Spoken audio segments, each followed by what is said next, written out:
Vinde, Espírito Santo, e enchei os corações dos vossos fiéis, e acendei neles o fogo do vosso amor. Enviai, Senhor, o vosso Espírito, e tudo será criado, e renovareis a face da terra. Oremos.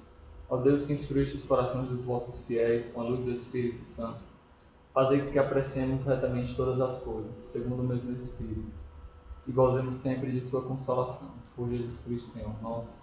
Amém. Hoje nós iremos começar a ter uma aula sobre o amor, a pessoa e o amor na visão de Karol Wojtyla. Antes de tudo, queria fazer uma breve leitura do documento de sexualidade humana, que está no primeiro slide. Sexualidade caracteriza o homem e a mulher não somente no plano físico, como também no plano psicológico e espiritual, marcando toda a sua expressão. Essa diversidade, que tem como fim a complementariedade dos dois sexos, permite responder plenamente ao desígnio de Deus, conforme a vocação a qual cada um é chamado. A atração sexual, num certo sentido, apresenta-se como pedagogia do Criador para completar a sua obra por meio da cooperação humana. Então nós vemos que a dinâmica do amor na pessoa humana, ela deve ser integrada numa visão integral do homem, tanto no plano corporal, como psicológico, como espiritual. E essa visão do amor tem como finalidade a complementariedade, ou seja, uma complementação do homem e da mulher, não só no sentido físico, que é bem visível, que é bem factual, né? Mas também num plano espiritual, num plano psicológico. No segundo slide nós lemos, falando da verdade na atração e indiretamente também na verdade no amor, queremos sublinhar a necessidade de que ela nunca se limita aos valores parciais, aquilo que se encontra na pessoa, mas que não é a pessoa mesma. Ou seja, quando nós levamos em conta a verdade da atração sexual ou da atração das pessoas, né, nós devemos levar em conta que essa atração não pode ser limitada pelos valores parciais, ou seja, me atrair simplesmente pelos valores corporais daquele homem ou daquela mulher, ou pelos valores psicológicos que são agregados àquele homem ou àquela mulher. Né? Esses valores parciais, é claro, têm sua importância, mas tem importância somente em relação aos valores totais da pessoa humana ali presente. Né? Então, isso é uma coisa que nós precisamos ter bem claro. Primeiro, que os valores parciais não são negados, mas que também eles não são os fatores principais. Sigamos para o terceiro slide. Convém cair na conta de que os sentimentos participam no nascimento do amor, pois contribuem para a formação da atração recíproca entre o homem e a mulher. Na sua vida afetiva, o homem experimenta mais que conhece, porque esta vida se manifesta a partir da reação emotiva afetiva pelo bem, as quais são importantes para a atração. Com efeito,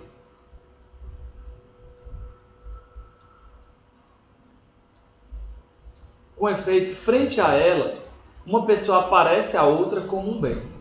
Então, ou seja, os sentimentos gerados de atração, o sentimento a necessidade de estar próximo, de certo modo, ela contribui para a formação da atração recíproca, contribui para a formação do amor. E como o homem ele experimenta muito mais do que conhece, porque o homem tem em si uma sensação muito aguçada, nós vemos que esses fatores de atração são muito importantes para a formação do amor. Contudo, eles não são os fatores determinantes, eles não podem ser a resposta final do homem na atração. Então, continuemos na leitura. Os sentimentos por si só não são cognitivos, ou seja, racionais.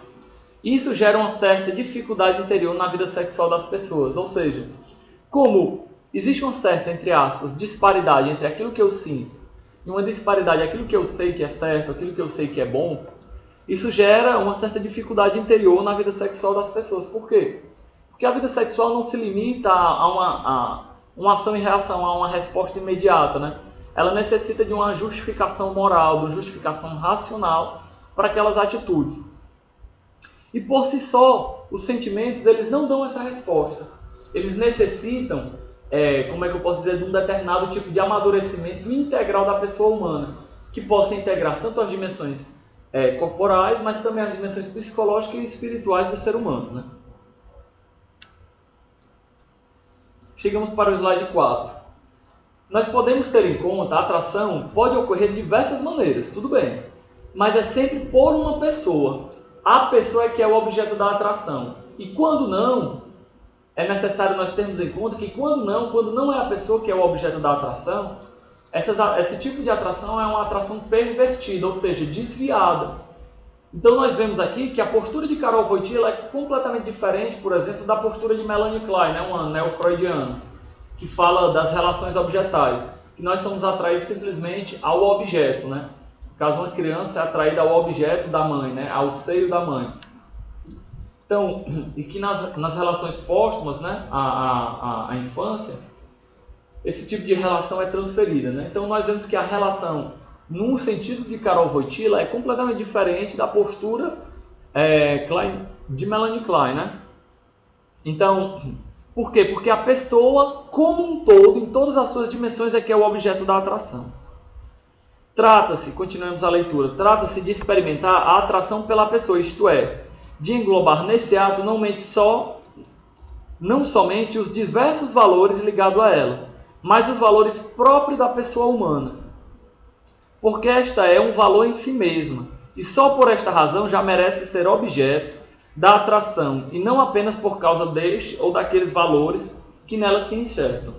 Ou seja, a atração pela pessoa humana não é simplesmente uma soma dos valores. Ah, a pessoa é tão bonita, a pessoa é tão atraente sexualmente falando, a pessoa é psicologicamente madura, a pessoa tem uma espiritualidade elevada, consegue encarar a vida com determinados valores, etc.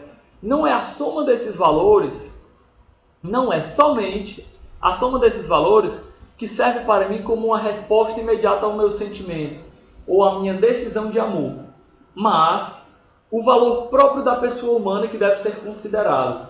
E sem considerar esse valor próprio da pessoa humana, nós não temos como responder moralmente à atitude de amor ou à atitude de atração física. É claro que ele diz aqui, essa palavra somente é uma palavra-chave, que quer dizer o quê?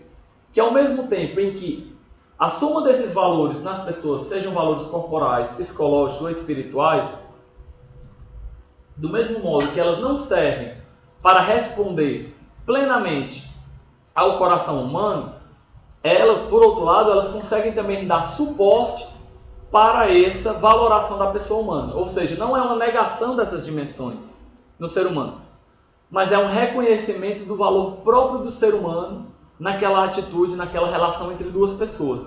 Sejam elas relações de amor, né? Mas sejam também relações de amor entre homem e mulher, né? Mas sejam também relações de amor entre amigos, né? Sigamos para o slide 5.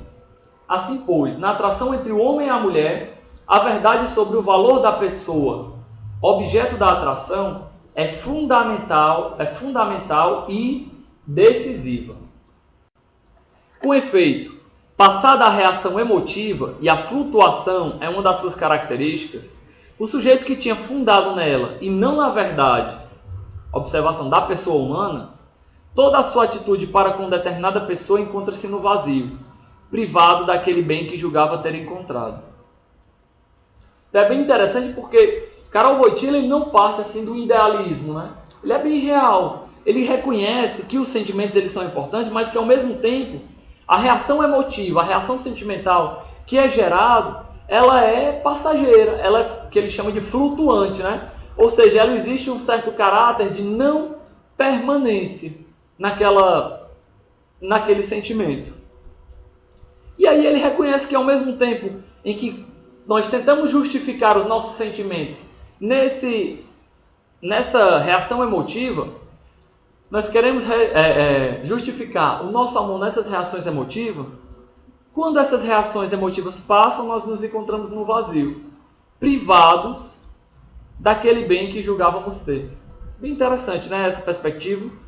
Continuamos a leitura. Deste vazio e da desilusão que o acompanha, nasce muitas vezes uma reação emotiva oposta. O amor puramente afetivo transforma-se em ódio, igualmente afetivo. e dirigido contra aquela mesma pessoa.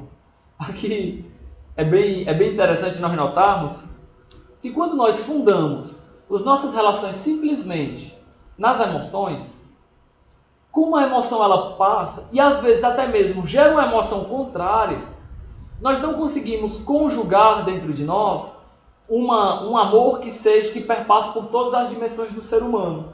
Nós não conseguimos conjugar o amor que passa pelo nosso corpo, pela nossa psicologia e pela nossa espiritualidade. Então, e nós notamos que esse amor, esse amor, que é uma resposta simplesmente afetiva, às vezes se transforma em ódio contra aquela mesma pessoa. E nós notamos tantas vezes nisso, em determinados tipos de amores, né, entre aspas, que não são maduros, que são, na verdade, respostas imediatas a sensações, respostas imediatas a emoções que são passageiras, né? Por exemplo, um namoro que não amadurece e que se converte, às vezes, num ódio, num determinado tipo de depressão, né? E isso é bem comum nós vermos no tipo de relações que nós temos. Ou até mesmo, né, nas relações que são totalmente transientes, como ficas, e com o tempo se transformam em frustração na pessoa humana, né?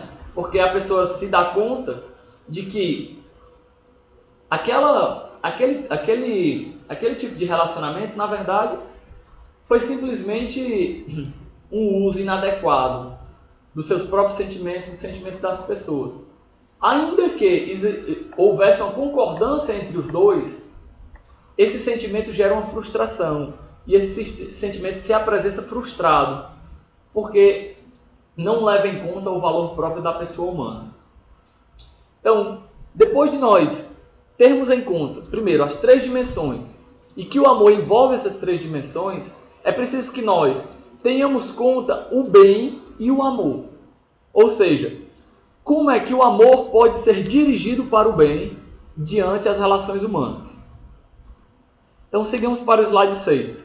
No slide 6, Karol Wojtyla ele vai começar a exemplificar 3 tipos de amor, que ele chama primeiro de um amor concupiscência, ou seja, um amor de concupiscência. Depois, um amor benevolência, ou seja, um amor de benevolência. E, por fim, um amor esponsalis, né? Que seja um amor esponsável. E aqui eu gostaria de deixar claro que o amor concupiscência, né, de concupiscência não faz relação direta à concupiscência do pecado, né? Então, porque esse termo ele é muitas vezes dúbio, né? Ou seja, tem uma dupla interpretação. E é preciso nós termos conta quando vamos começar a falar do amor de concupiscência. Então vamos quebrar primeiro esse paradigma, né, de pensar que o amor concupiscência faz referência ao pecado em si. Porque para Wojtyla, o amor concupiscência faz referência primeiro a um amor inclinado a uma retribuição, certo? Então, vamos lembrar sempre dessa chave de leitura. O amor concupiscência pensa no bem para si mesmo. O amor benevolência pensa no bem para o outro. E o amor esponsal pensa no amor, num bem que se doa, numa pessoa que se doa e que quer fazer de si um bem para o outro. Então, essa é a chave de leitura que é preciso nós termos claro. Então, sigamos para o slide 6, na leitura do amor concupiscência. O amor de concupiscência, não se reduz só a desejos. Não é senão uma cristalização da necessidade objetiva de um ser virado para o outro, para ver nesse outro um bem e um objeto de desejo. Todavia, na concupiscência do sujeito, este amor se limita Todavia, na consciência do sujeito, este amor se limita só à concupiscência. Aparece como um desejo do bem para si. Amo-te porque és um bem para mim.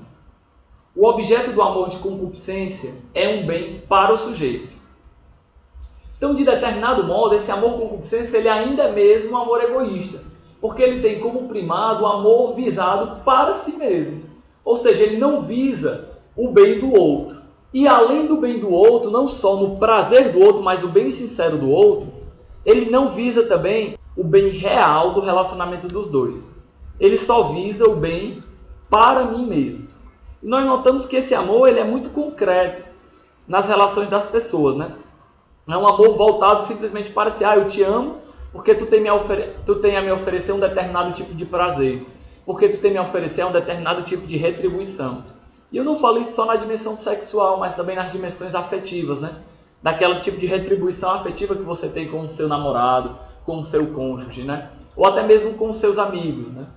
Então, esse tipo de amor ainda não amadureceu completamente. Ele precisa não simplesmente amadurecer para um prazer próprio. E eu vou além, para um prazer do outro, mas que vise o bem verdadeiro de um e do outro. Sigamos. O amor benevolência.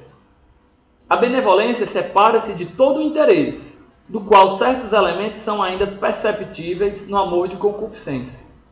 A benevolência é o desinteresse no amor. Olha que belo. Não diz, eu desejo-te como um bem, mas eu desejo o teu bem. Eu desejo o que é um bem para ti.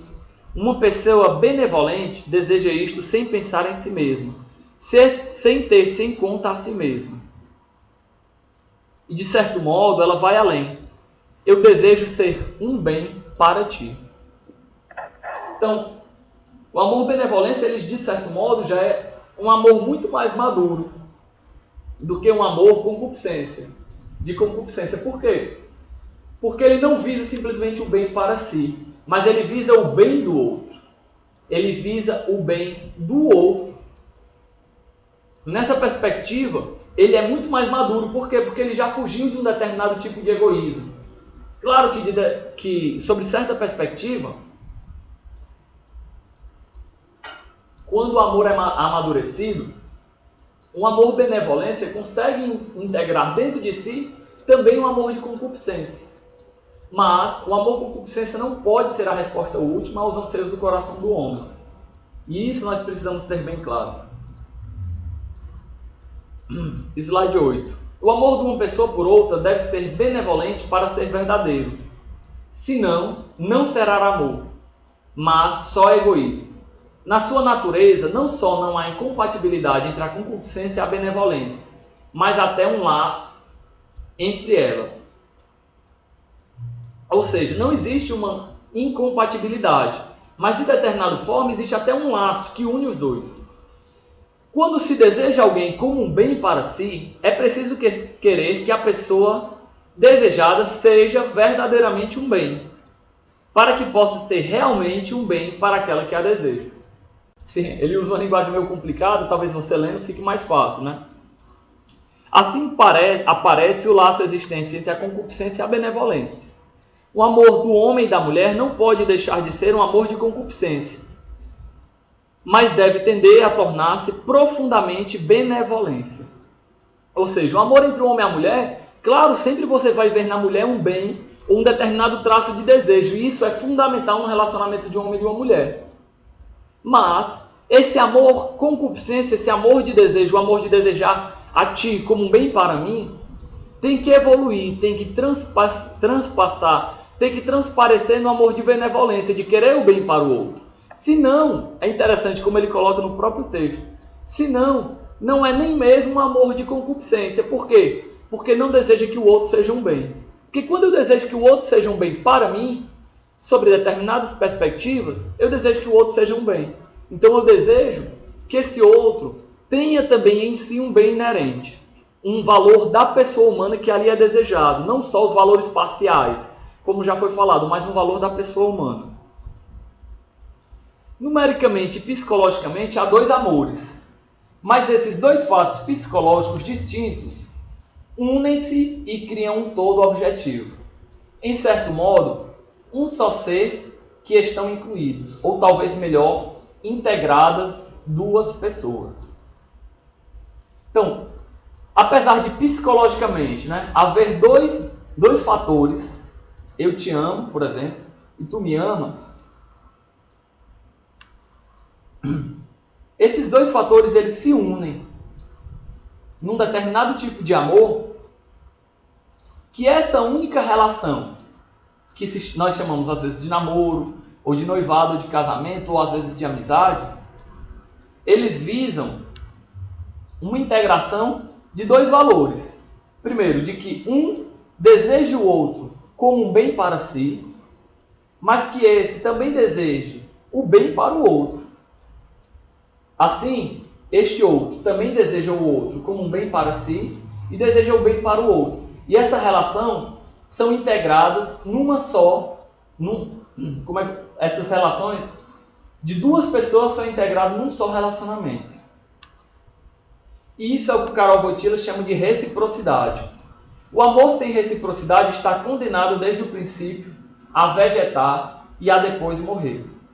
O desejo de reciprocidade não exclui o caráter desinteressado do amor, ou seja, amo-te sem querer nada de bem para mim, que é o amor de benevolência. Pelo contrário, o amor recíproco pode ser totalmente desinteressado, embora o amor de concupiscência encontre nele plena satisfação. Ou seja, é engraçado essa dialética, né? Ainda que eu espere um determinado tipo de reciprocidade no meu amor, ainda que essa reciprocidade seja esperada, na verdade, esse amor não deixa de ser desinteressado. O que, na verdade, o Karol Wojtyla está mostrando aqui é que esse amor desinteressado, ele é o fato de eu amar e de eu querer o bem para ti, mas, ao mesmo tempo, eu abrir espaço para que tu também me ames e queira o bem para mim. Porque esse amor de doação é a realização mais profunda do coração do homem. E como esse amor visa o bem dos dois, então eu não só devo me doar, mas devo abrir espaço para o outro se doar. Assim, é um exemplo bem, talvez até chulo, mas que é bem interessante, né? Quando um casal de namorados diz, amor, né, vamos sair para comer, né? Onde é que você quer comer? Aí, não, eu quero comer. Não, meu amigo, meu amor, diga você, né? Não, diga você, não, diga você, né? Então, é até um determinado tipo de relacionamento que mostra, que revela um fator primordial. Quando, na verdade, talvez fosse mais maduro dizer, amor, onde é que você quer comer, né? Não, eu quero comer em tal lugar. Mas eu estou disposto a ceder as minhas vontades por você. Onde é que você quer comer? E a pessoa representa aquele valor, aquela vontade. Não, eu queria comer em outro lugar. E eles chegam num consenso maduro, né? E num consenso bem estável sobre onde vão comer, né? Eu espero que esse exemplo tenha sido bem claro sobre isso, né? Então sigamos adiante para o slide 10. A reciprocidade adquire no relacionamento um caráter de estabilidade, de certeza. Isto explica a confiança que se tem na que se tem na outra pessoa e que suprime os ciúmes e a suspeita. Pode crer no outro, pode pensar nele como num amigo que não pode desiludir. É para aquele que ama uma fonte de paz e de alegria. A paz e a alegria, frutos do amor, estão estreitamente ligados à sua própria essência. Não se pode confiar numa pessoa que só busca o gozo e o prazer. Então, isso nós notamos bem claramente nos relacionamentos atuais, nos relacionamentos odiernos, né? Quando nós nos relacionamos com uma pessoa que só busca o bem próprio, nós não conseguimos ter confiança nela. Mas do contrário, quando nós nos relacionamos com uma pessoa que nela existe um determinado grau de abnegação, né? de benevolência própria, né? De querer o bem do outro, isso gera em nós uma confiança muito grande. Uma confiança de querer não só o bem nosso próprio, mas o bem do outro. E essa confiança vai gerando em nós também uma abertura do nosso coração para que nós também nos doemos ao outro, que nós também queiramos o bem dela. Então vai gerando, de certa forma, um ciclo virtuoso, em que o amor vai crescendo não só nas dimensões espirituais, mas também nas dimensões psicológicas, da confiança, da segurança, mas também nas dimensões corporais, na livre entrega de um para o outro, quando bem firmados no caráter da decisão de um para o outro. O amor só pode durar como unidade em que se manifesta o nós, mas não combinação de dois egoísmos em que se manifestam dois eus. Ou seja, aqueles dois fatos psicológicos que nós enumeramos devem amadurecer para um nós, não só para uma manifestação egoística de dois eus, mas para um nós. No slide 12. Amar não é simplesmente ter simpatia. Amar é querer amar, como fala no Monge Executivo, né? O amor é muito mais do que um sentimento, é uma postura, é um comportamento. A simpatia é simplesmente afetiva. É preciso o elemento da vontade. Quero o bem para ti como quero o bem para mim. E isso se transparece em amizade. A simpatia não é amizade. A simpatia pode criar amizade. É impossível ser só sentimento. Mas a amizade sem sentimento é frio e pouco comunicativo. Também não é só uma camaradagem, pois isso só cria companheiros. Então é preciso nós termos claro, primeiro, que o sentimento de simpatia,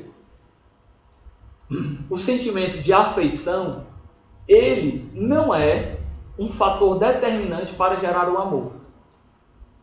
E isso nós precisamos ter bem claro. Amar, antes de tudo, é querer amar, é querer se doar, é querer nos doar ao outro. Mas por outro lado, essa amizade sem sentimento muitas vezes se torna uma amizade fria e pouco comunicativa. É necessário nós termos claro que essa amizade ela precisa do sentimento, mas o sentimento não pode ser a resposta última no relacionamento de duas pessoas, seja ela de homem e mulher, seja ela só de amigos, né? Então, porque, por outro lado, essa relação também não pode ser uma camaradagem, ou seja, um contrato entre duas pessoas para chegar a um bem comum. Por exemplo, como no escritório, eu te respeito, me respeita, mas eu não estou nem aí para a tua vida, né? Eu vou te respeitar simplesmente porque eu quero ter bons relacionamentos no meu ambiente de trabalho. O amor exige de nós um algo mais do que isso. Um algo mais que não se restrinja também somente a um homem ou mulher, mas que esse amor amadureça e vá para além dessas fronteiras, que vá além dos nossos próprios interesses, que ele possa amar desinteressadamente aqueles que mais necessitam do nosso amor. Que isso nós vimos também na lógica do dom, né? De nós interpretarmos a realidade não como de uma maneira egoísta, mas nós interpretarmos a realidade como uma oportunidade de nós amarmos, de nós nos doarmos aos outros. Sigamos aí por slide 13. O amor esponsal é diferente das demais formas de amores. Consiste no dom de si mesmo para o outro. Dar-se é muito mais do que simplesmente querer bem. Então ele, mostrando as duas perspectivas de amores, concupiscência e benevolência, ele vai mostrar que o amor esponsal é muito mais do que simplesmente querer bem. Seja você querer bem para si ou de querer dar o bem para o outro. O amor esponsal é muito maior do que esses dois tipos de amores, porque é o dom de si mesmo, é fazer de si mesmo um dom para o outro. Não pode ser doar-se em partes, mas totalmente. E isso não gera incongruência no relacionamento. Numa situação de doação unilateral, que no fundo não é amor. Sempre o amor esponsal é um dom recíproco. E isso é muito belo, porque o amor esponsal não só se doa, mas abre para que o outro se doe também, dá uma abertura, fornece as condições necessárias para que o outro se doe também. Então o amor esponsal é de determinada forma a maneira como o homem tem de amar verdadeiramente, é de doando-se. E de determinada forma, ele engloba também a concupiscência e a benevolência, porque doar-se é querer ser um bem para o outro.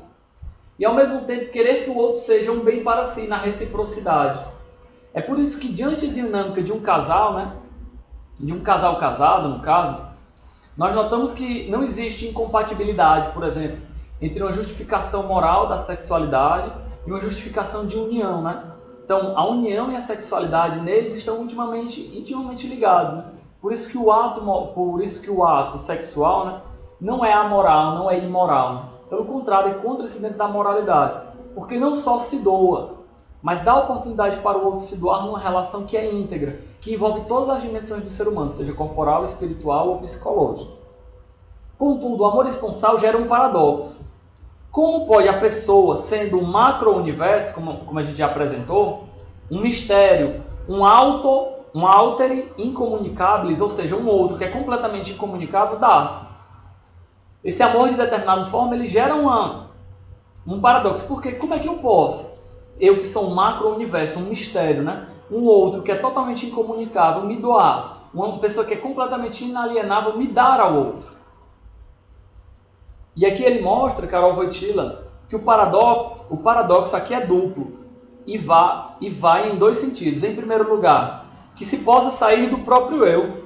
E em segundo lugar, fazendo não se destrua nem se desvalorize, mas ao contrário, se desenvolve e enriqueça evidentemente em sentido extrafísico. E ele já oferece a resposta, mas o que não é possível nem conforme a regra, na ordem da natureza e em sentido físico, pode ter lugar na ordem do amor. E é precisamente isso que se encontra a beleza do amor esponsal, porque se é um paradoxo eu não conseguir me doar, por ser um mistério incomunicável, né?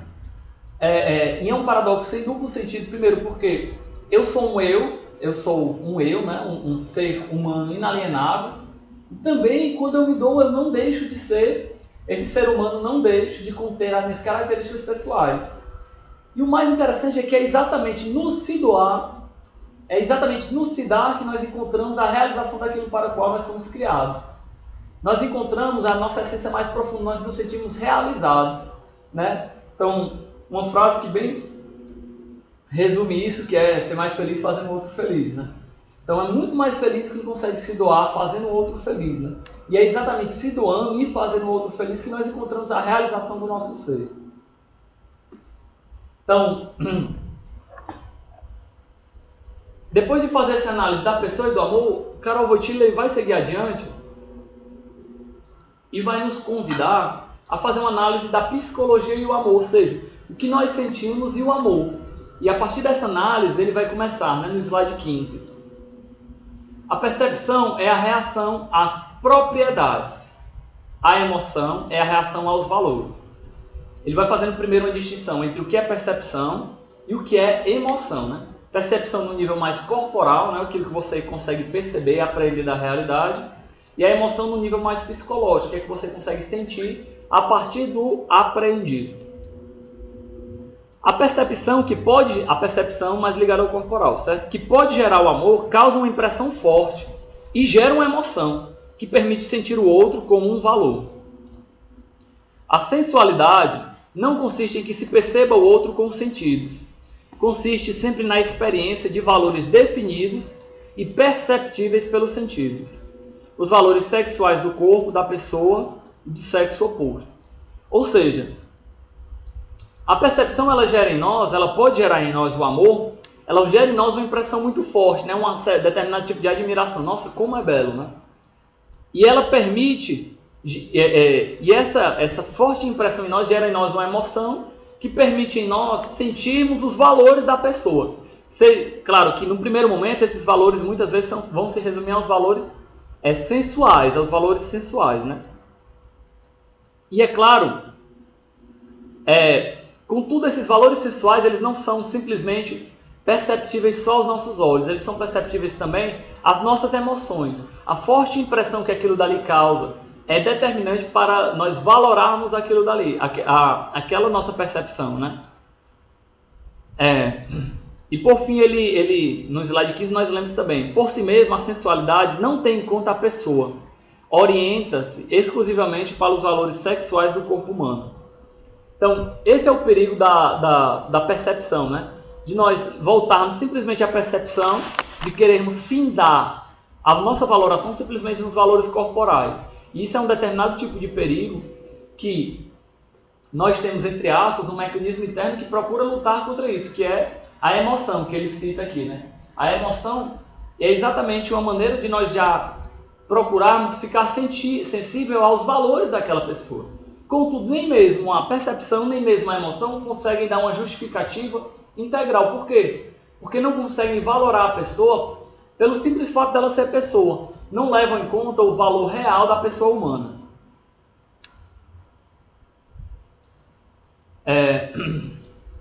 Sigamos para o slide 16, próximo slide.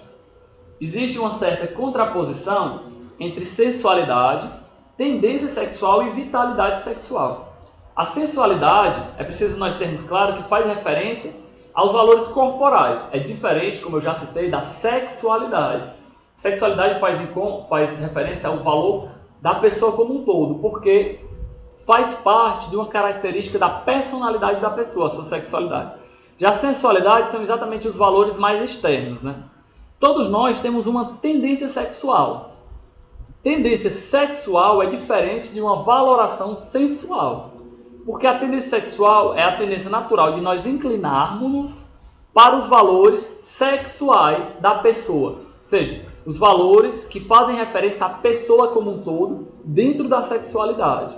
É diferente do que nós valorarmos simplesmente o corpo. Existe sempre uma confusão de nós pensarmos que nós valoramos as pessoas simplesmente pelo seu corpo ou simplesmente pela sua sensualidade, mas isso não é real, né? Isso não é evidente, né? Pelo contrário, nós temos uma tendência sexual, nós nos inclinarmos para a pessoa junto com os seus valores sexuais, né? Espero que isso tenha ficado bem claro, né?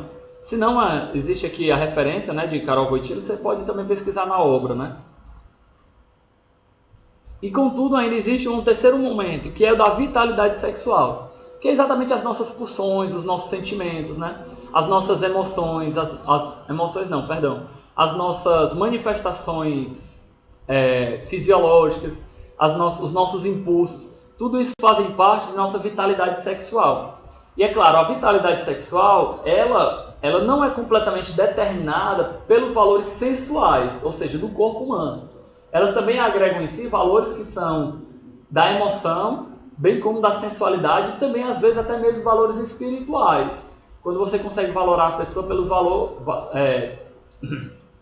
pelas qualidades que ela tem, né? Pelos valores em qual ela firma a sua vida, por exemplo, pelo tipo de personalidade que ela tem. Então isso é preciso nós termos bem claro. Essa vitalidade sexual, ela também agrega em si a tendência sexual, que é essa inclinação natural, né? Essas três coisas devem andar em nós, ou seja, a sensualidade, tendência sexual e vitalidade sexual, devem andar em nós como que em comunhão, né? Para não haver uma disparidade naquelas coisas referentes à nossa sexualidade, aos nossos relacionamentos, mas também na nossa ordem de valorar as coisas, para que não haja disparidade nesse sentido. Apesar de instintiva, a sensualidade da pessoa não pode ser considerada uma sensualidade pura, como nos animais, ou instinto infalível. Não se separa as pessoas das suas qualidades sensuais.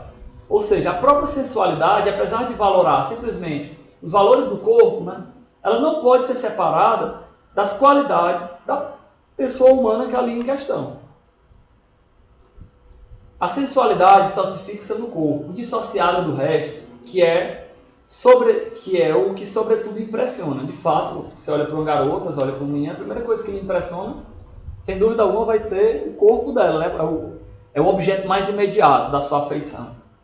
Pelo contrário, a afetividade, como percepção, reage à pessoa no seu conjunto. Entende a diferença? A sensualidade reage aos valores corporais. Já a afetividade reage à pessoa no seu conjunto. Claro, os valores sexuais notados permanecem referidos à pessoa inteira e não se limitam ao seu corpo. Por isso, a orientação para o prazer, tão característica da sensualidade, não sobressai na afetividade.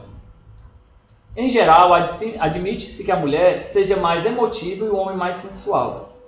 Existe, portanto, como se vê uma certa divergência psicológica entre o amor do homem e o amor da mulher. E aí nós notamos aqui uma clareza bem grande nos relacionamentos de hoje, né? A mulher o homem que dá carinho em busca do corpo da mulher e a mulher que dá o corpo em busca do carinho do homem, né? Na verdade, essa relação ainda não chegou a uma maturidade de um nós, mas chegou a uma maturidade de que o homem é saciado e a mulher é saciada, ou seja, são dois egoísmos separados. Para nós considerarmos realmente a vivência do amor dentro das relações entre homem e mulher, é necessário nós conhecermos essa diferença, de que a mulher naturalmente é muito mais voltada para os valores psicológicos, os valores emotivos, os valores afetivos, enquanto o homem é muito mais voltado para os valores sensuais. E é claro, isso tem um componente fisiológico muito grande, né? O homem tem no seu corpo muito menos zonas erógenas, ou seja, zonas que geram prazer. A mulher já sente muito mais, já tem muito mais zonas erógenas, ou seja, lugares onde ela sente prazer. Então, como na mulher essas zonas são mais presentes, a tendência é que a mulher tenha em si uma excitação sexual muito mais mórbida e por consequência, muito mais simbólica. Então, que você nota no gráfico, né, do grau de excitação da mulher, ele é muito mais demorado, né, e muito mais suave. Né? Já o homem é o contrário. Como o homem tem muito menos zonas erógenas, o seu gráfico de excitação ele é muito mais intenso e rápido, né? Ele é mais assim, né? Ele é muito mais rápido do que o da mulher. Então isso é necessário nós levarmos em conta para nós conhecermos, né? Então por isso que se fala que muitas vezes a mulher é muito mais casta do que o homem, né? Mas isso não tem nada a ver com castidade enquanto virtude. Porque na verdade, a mulher, quando está muito mais ligada aos seus afetos, ela também não tem em conta o homem como um todo. Porque ela está muito mais apegada ao que ela percebe do homem, ao que ela acha do homem. Do mesmo modo, o homem também não consegue, quando valora as mulheres simplesmente pelo seu corpo, não consegue ter em si os valores completos da pessoa humana. Porque eles valoram só a mulher pelo seu corpo. Então as duas perspectivas precisam amadurecer. O homem precisa amadurecer nas suas qualidades, por exemplo, corporais, na sua sensualidade, conseguir integrar elementos afetivos e até mesmo os elementos espirituais. Aquele querer amar, aquela vontade que a gente já foi referida, né? Que nós já falamos aqui. E a mulher também precisa amadurecer nos seus elementos psicológicos a dimensão da sua corporeidade para que as relações, né? Até mesmo as relações sexuais, não sejam unilateral e ela não se sinta frustrada dentro de um casamento, mas também para que ela admita uma relação do querer amar, não simplesmente apegada ao que ela pensa sobre o homem, né? Por isso que nós notamos, sigamos aí para o slide 18, que muitas vezes as mulheres têm muito essa questão do amor platônico, né? De idealizar e etc. Isso é muito próprio de uma característica da mulher. O homem não, o homem já tem uma tendência muito característica de tentar valorar as mulheres pelos seus valores corporais, né? Pela sua beleza, pelas suas qualidades corporais, né? Mas o que sabemos com certeza é que o afeto, não constitui uma base suficiente para a relação homem e mulher.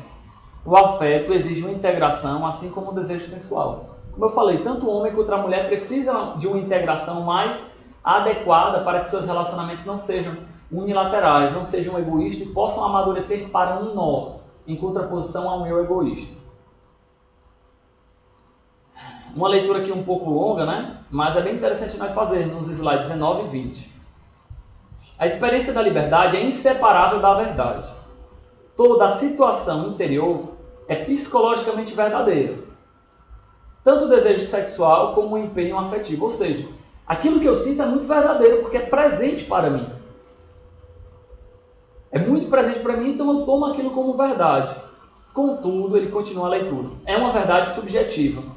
Uma pessoa deseja verdadeiramente a outra porque encontra na sua vida interior um sentimento muito claro, colorido de concupiscência e nascido da impressão produzida pela pessoa desejada. Do mesmo modo, o empenho afetivo de um com respeito ao outro é verdadeiro porque o seu sujeito encontra-se em si mesmo emoções, uma predisposição para emoções, um desejo de aproximação e apoio, tais como é obrigado a chamar amor à sua situação interior. Do ponto de vista subjetivo, temos ambos os casos um amor verdadeiro. Mas o amor exige também uma verdade objetiva, condição necessária para a integração do amor. Quando examinamos à luz da sua verdade subjetiva, não apanhamos a imagem completa do amor e não estamos em condição de julgar do seu valor objetivo, que apesar de tudo é o mais importante. Este valor é o que procuramos pôr em evidência na análise moral do amor. Então, nossa ciência é muito belo, né? Os componentes subjetivos, por exemplo, a atração sexual do homem, né? Ou muitas vezes até mesmo as mulheres, e a atração psicológica que a mulher tem, isso daí constitui para o homem e para a mulher uma verdade muito objetiva, ou subjetiva. Aquilo dali é muito claro para ele sente-se atraído por ela sente-se atraída por ele. Contudo, é necessário que essas duas dinâmicas egoístas sejam integradas num nós, em que um possa se doar ao outro e o outro tenha espaço para se doar a mim. Então essa dimensão objetiva é que o Karol Wojtyla está tentando aqui explicitar nas relações de amor, né? Então, e é claro, né, sobre o que eu falei sobre o homem e a mulher, nada disso é puro, né? A mulher não é 100% psicológica e nada corporal, né? A mulher não tem nenhum tipo de atração. Não é isso que eu falei, né? Espero que isso tenha ficado bem claro. Do mesmo modo, o homem é completamente corporal e a mulher seja e não tem nenhum caráter psicológico, né? Mas são características que num predominam e no outro predominam, né? Isso espero ter deixado bem claro, né? Sigamos adiante. É necessário nós contrapormos esse psicologismo a uma maturidade no amor. Ou seja, eu gosto daquela menina, eu quero me casar com ela, eu quero ficar com ela, eu quero namorar com ela, etc. Porque eu tenho em mim um sentimento muito forte. É necessário que nós amadureçamos nessa dinâmica do amor, para que nós consigamos responder ao amor com todas as nossas dimensões, não só a corporal, mas também a psicológica, mas não só a psicológica, mas também as espirituais. Todo ser humano é consciente de que o ser humano do sexo diferente é uma pessoa, é alguém diferente de uma coisa. A consciência desta verdade desperta a necessidade de integração do amor sexual. Olha que belo! Exige que a reação sexual e afetiva ao ser humano do sexo oposto seja elevada ao nível da pessoa. O amor, na plena acepção do termo, é uma virtude. Não se funda no sentimento nem na excitação dos sentidos. Como virtude, forma-se na vontade e constitui um empenho real da liberdade da pessoa, a pessoa amante, fundada na verdade da pessoa amada. Então, como a pessoa que ama tem consciência de que a outra pessoa é uma pessoa do sexo oposto, é necessário que ela seja considerada como algo mais diferente de alguma coisa. Ela é uma pessoa, não é um algo. Né? Então, o amor, nessa perspectiva, precisa assumir uma característica de virtude, né? Não só fixada no sentimento ou na excitação dos sentidos, mas deve constituir um empenho real. Primeiro, né? Um empenho real da minha liberdade, que sou a pessoa que ama, mas também a verdade da pessoa que é amada. Seguimos para o slide 22. Ora, o amor arranca a pessoa a essa intangibilidade natural e essa inalienabilidade, porque faz com que a pessoa queira dar-se a outro aquela que ela ama. Não um prazer sexual recíproco, em que um abandona o seu corpo ao outro para que entre ambos experimentem o máximo de voluptuosidade sensual, mas precisamente um dom recíproco e uma pertença recíproca de pessoas. Eis a exaustiva concepção da natureza do amor esponsal, que atinge o seu pleno desenvolvimento no matrimônio. Esse desejo da pessoa sair de si e se doar ao outro, claro, assume uma característica corporal muito específica, né, no ato do amor conjugal, na atitude sexual propriamente dita, mas por outro lado, essa dinâmica deve ser integrada não só na entrega dos corpos, mas na entrega da vida como um todo. E aí é que essa concepção, ele fala, né, do amor esponsal atinge seu pleno desenvolvimento no matrimônio, onde são colocados ali em comunhão os bens espirituais, os bens psicológicos e os bens corporais. Aquela atitude sexual dentro do casamento assume em si um valor simbólico muito mais forte. Eu te entrego sim o meu corpo, mas com toda a minha vida. É por isso que não existe mais ali um determinado tipo de vergonha ou de pudor, porque existe uma confiança de que o outro não vai te usar como um objeto de prazer. Ora, o homem possui essa faculdade de dar e aceitar típica do amor, quando a sua atitude a respeito da mulher se inspira na afirmação do valor pessoal dela e vice-versa.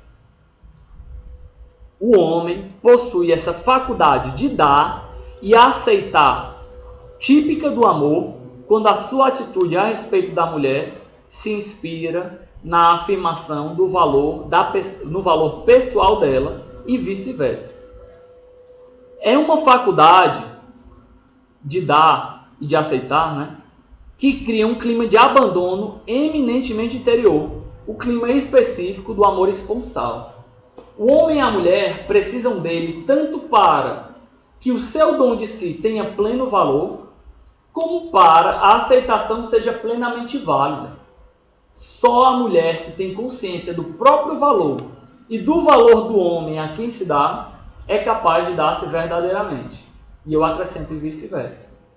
Então, só tendo em conta o valor completo do ser humano com o qual você se relaciona, é que você poderia se doar mais plenamente. E aqui eu gostaria de fazer um adendo, né? São Tomás de Aquino, quando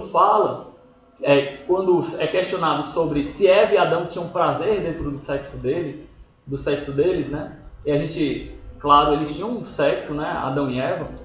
A gente pensa que não, porque não, sexo é pecado, né? Isso é uma grande mentira, né? Espero que isso esteja também ficando bem claro durante as nossas aulas. Mas Tomás de Aquino fala que eles tinham um prazer até mesmo maior do que o nosso prazer concupiscente, porque o prazer dele não tinha limites, não tinha os limites do pecado. Então nós vemos aqui que essa integração do amor, ela não é uma fuga do prazer, mas é assumir o prazer em uma outra dimensão. E o prazer vai ser muito mais prazeroso, porque vai ser livre do amor culpado, de se sentir culpado por aquilo que você faz. E isso até mesmo dentro de um amor conjugal, dentro de um casamento. Quantos casais se sentem culpados dentro das suas relações sexuais, né? Por exemplo, de querer cobrir as imagens, né, do seu quarto, ou de querer ver aquilo dali como uma atitude assim ilícita ou escondida, né? Quando na verdade aquilo dali é uma atitude bem santa, né? Bem própria de um amor conjugal. Vamos lá, adiante.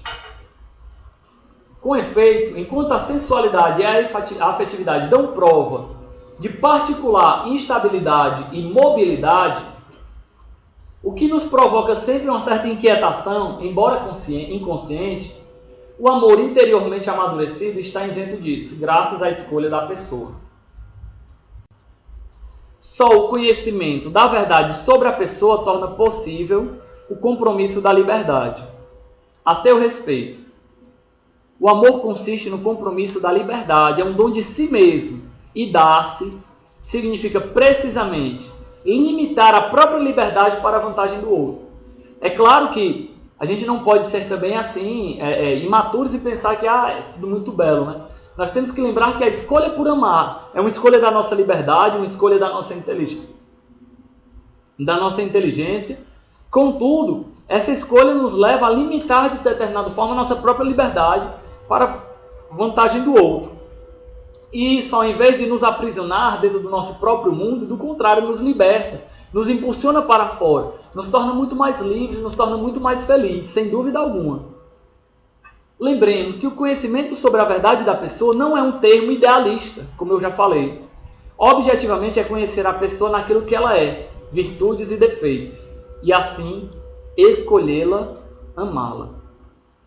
Uma pessoa que escolhe por amar alguém, ele não só a escolhe pelas suas qualidades, né? Pessoa inteligente, bonita, né? Pessoa que me atrai sexualmente falando, etc. E tudo isso é legítimo, Mas quando eu escolho por ela, eu também preciso ter consciência das suas limitações, dos seus defeitos, dos seus pecados. E a postura correta não é assim, ela tem 10x de qualidade e 6x de defeito. Então, vale a pena namorar com ela, casar com ela. Essa não é a postura. A aceitação do amor, a doação do amor deve ser 100% e 100%. Doar-me 100% nas suas qualidades e doar-me 100% nos seus defeitos.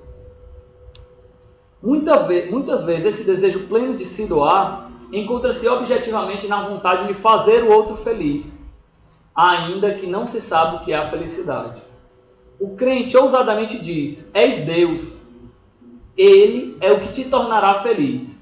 É o que tu mesmo desejas, aquilo em que tu vês a plenitude do teu bem. Assim, vai além. Sou eu que o quero para ti. Então, se nós conseguimos ver, e no ato de se doar, nós desejamos a felicidade do outro, como cristãos, como católicos, nós vemos que a felicidade é o próprio Deus. Não basta, então, esperar que a pessoa busque Deus. Vai além, sou eu que o quero para ti. Ou seja, eu abro o meu coração para que Deus passe também pelos meus valores sexuais, pelos meus valores pessoais, pelos meus valores espirituais, pelos meus valores psicológicos. E aí eu deixo, e junto com isso eu dou Deus para a pessoa. Não porque eu tenho Deus, mas porque Deus realmente se faz presente nesses relacionamentos. Quando nós abrimos o nosso coração para isso. Slide 26. O amor é um dom, mas precisa-se educar para ele. Olha que legal. E nós vemos que nós não somos educados para o amor, né? Nas nossas famílias, constantemente nós não somos educados, por exemplo, a determinados tipos de mortificação, de abnegação em bem do outro, né? Nós somos educados do contrário. Tu tem que ser o melhor, tu tem que procurar ser o mais rico, tem que procurar ser o melhor na vida, tirar suas melhores notas e etc. Mas a educação para o amor, infelizmente, muitas vezes nós não temos. E esse é um chamado bem concreto para as famílias hoje. Educar para o amor. O amor nunca é uma coisa toda feita, simplesmente oferecida à mulher e ao homem. Deve-se ir elaborando. Eis como é preciso vê-lo. Em certa medida, o amor nunca é, mas vai sendo, a cada instante, o que de fato lhe confere cada pessoa e a profundidade do seu compromisso. Este tem a sua base, o que se lhe tiver dado. Ou seja, o amor é aquilo que nós conseguimos construir juntos. O amor nunca está pronto, né? Mas é aquilo que vai se construindo. É claro que, por exemplo, para assumir um compromisso de casal, né, de casar, de me comprometer no casamento, eu preciso de algumas condições de maturidade humana, espiritual, corporal, financeiras e etc. Que são bem específicos. Mas nunca você pode pensar, agora eu vou me casar porque está tudo perfeito, está tudo pronto. O amor nunca é, o amor vai sendo. Por isso o homem não deve desanimar se o seu amor segue caminhos tortuosos, porque a graça tem o poder de torná-los direitos. Ou seja, se por enquanto, meu irmão, o teu amor não está conseguindo ser integrado na dimensão do valor completo do ser humano, não pense que isso é um caminho perdido para você, ou que você é um perdido. A graça tem o poder de tornar os seus caminhos direitos. Peça a Deus, confie a Deus, tenha uma vida de oração, né? Procure uma direção espiritual. Procure realmente se converter dentro do seu coração nesses seus valores, que com certeza a graça de Deus não irá lhe faltar. Sigamos para o nosso penúltimo slide. Deste modo, o verdadeiro amor, aproveitando o dinamismo natural da vontade, esforça-se por introduzir nas relações entre um homem e uma mulher uma nota de desinteresse radical, a fim de libertar o seu amor da atitude de gozo. Não é que a gente não vai querer ter o gozo, né, a alegria dentro do nosso amor. Mas é que o gozo e a alegria, aquela expressão de prazer, não pode ser a resposta última no amor. Nisto consiste também aquilo que chamamos a luta entre o amor e a tendência. A tendência que é, sobretudo, tomar, servir-se da outra pessoa. O amor, pelo contrário, quer dar, criar o bem, tornar feliz. Bem se vê quanto o amor esponsal deve ser impregnado daquilo que constitui a essência da amizade. Isso é muito belo, né? E isso está em completa consonância, por exemplo, com a Bíblia, né? Nós notamos que no livro do Cânticos dos Cânticos, né, o amado, né, chama a sua amada de vem minha gazela, né, vem minha esposa, vem minha irmã, vem minha amiga, minha irmã, né? Então a tua esposa, além de ser tua esposa, é tua irmã, é tua amiga. No desejo do bem infinito para o outro eu, está o germe de todo o ímpeto criador, o verdadeiro amor. Ímpeto para o dom do bem às pessoas amadas para as tornar felizes. Ao ponto de se objetivar na geração de um novo ser, como fruto e confirmação do amor, mas objeto de um amor que se expande. Esse amor gera em nós, ele gera em nós vida. O amor gera sempre vida. E essa expansão do amor que sempre cresce, se objetiva no novo ser, num filho, na criação, na geração de novo filho. Olha, e isso é muito profundo, isso é muito belo. Porque o amor ele nunca se finda em si mesmo. Um amor egoísta em que eu te amo e tu me ama. e isso nos faz bem, né?